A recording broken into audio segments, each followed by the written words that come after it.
has called for thorough investigations over the tragic plane crash which killed the Chief of Defense Forces, Francis Ogolla, and other military officers, further insisting on an overhaul of all aircrafts used by military, as well as top government officers, to avert future incidences and to settle the many questions in Kenyans' minds. Our senior reporter Elizabeth Mutuku had a brief interview with the former minister who urged Kenyans to be calm and do, of course, all these moments of investigations. I think I'll start with, first of all, condoling with his family. And my condolences go to his dear wife and family, and to also the families of the colleagues who are traveling with him. And we say poorly to them. This was truly tragic. The nation is in shock, and we are all grieving with them. Our prayers are with them. Our prayers are also with the two survivors, and we want to request that they be given the best possible medical care and that they be secured, because they're the only ones who would live to tell as to what happened. Many Kenyans have raised many questions as to how this happened, because this was the first time in the history of our country since independence that the Chief of Defense Forces has died in office and has also died in the line of duty. We have had many CDFs, right from General Ndolo. We also had General Tonje, we had General Mulinge, we had Kianga, we had Kibwana, we had Mwathethe, all the way to Kibochi, whom General Ogolla succeeded. They are all alive. It's only Mulinge who left us, but through natural causes. But when you look at all the other generals, whenever we have had our military ceremonies, they have been attending. And you saw General Tonje today. He's aged but very clear-minded, and he left a great foundation for our military of succession. And that is how the General Ogolla was able to succeed General Kibochi and become the CDF. You do recall after the elections, there were those who were opposed to him taking over. There were those who were saying he was part of the team that visited bombers and wanted to subvert the will of the people, and all sorts of allegations. So if it was up to them, I believe General Ogolla would never have risen to the top echelons of leadership. But because of the Tonje rules and the foundation that was left and the great tradition in our military, there is no vacuum, and the military remains very stable, and we are happy with what has happened, but very saddened that he had left us even before completing a year in office. He was a great leader, a great soldier, an officer, and a gentleman. In the ministry, you know, we have the military side and we have the civilian side. So the Vice Chief of Defense Forces was really like my right-hand man. He's the one who was the bridge between the civilian side and the military side. So we did quite a lot together, traveled in this country, visited all the services, went to the Navy in Mutongwe, went to the Army where Lieutenant General Koipaton was there. We visited the Air Force. General Menda hosted us. And we were also able to do a lot of things in the region. And Kenya being an anchor state, apart from working with Uganda and many meetings we had there in Arusha, because I was the chair now of the defense ministers, and he was representing General Kibochi as in the CDF meeting. So we did quite a lot, and internationally, all the way to the Pentagon, all the way to London, all the way to Jordan and the Middle East, Bahrain. We did quite a lot together. I feel like I've lost not just a colleague, not just a friend, but a brother, a true brother. You seated, I heard you say that the country should stop speculations. However, as Mio has called for investigations, and I was left wondering, why do you first believe that our country and KDF is going to conduct the required investigations, or we should embed other forces? I believe there are more questions than answers. Kenyans are asking a lot of questions, and it is absolutely necessary that thorough and immediate investigations are carried out. That is what we are asking, and that is what every Kenyan is asking. They want to know exactly what happened.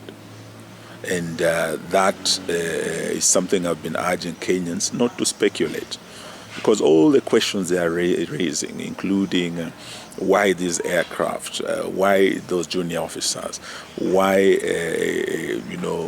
inspect classrooms, all these questions can be answered in this wide-ranging and deep investigation that will give Kenyans answers, because the CDF comes only second to the Commander-in-Chief. CNC is the most protected person in the Republic, and by our military. The second most protected is not even the minister or the deputy president, it is the CDF. This is their leader, and his security, his welfare is something that cannot be compromised. So I want to urge Kenyans not to speculate. Investigations will be carried. Our laws have mandated institutions to carry out these investigations. But what Kenyans are also asking, that no effort should be spared, no resource should be spared, including international experts and investigators, to come in so that everything is laid bare to know what happened, and also for the future, so that we don't have this recurring again in future. Now let us honor our hero. He had asked that he should be sent off within 72 hours. I believe KDF will honor the wishes of the family and will work together with the family to ensure we give him a dignified send-off. We are all preparing from tomorrow to go down and join the family for the burial on Sunday. For now, let us focus there. After that, after his burial, let us come back and continue asking these questions and allow investigations to go on. What I would urge is that we should not suspend this or leave the country in suspense for too long. Let expeditious and thorough investigations be carried out. What we are asking as a part of our statement is the investigation should be wide enough to also know the airworthiness of our air assets. Because as you know, we restructured the military and we created a department that is in charge of our air assets.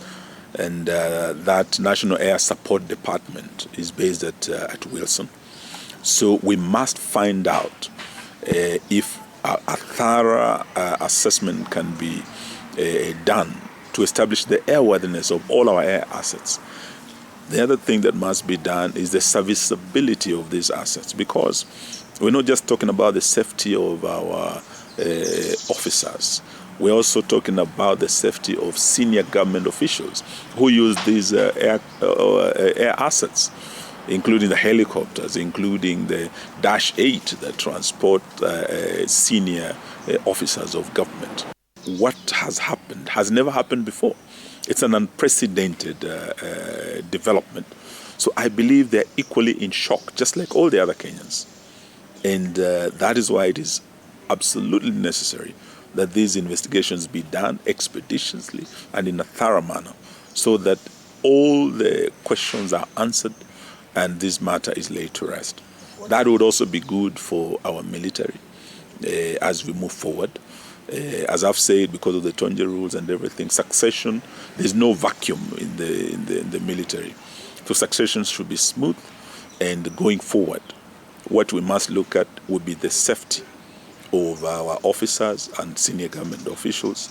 Ensure that if we have aging platforms like our ships, aging aircrafts, going forward, we must invest more in equipping our military, in catching up on the latest technology, in improving on training, because threats keep changing as we move along.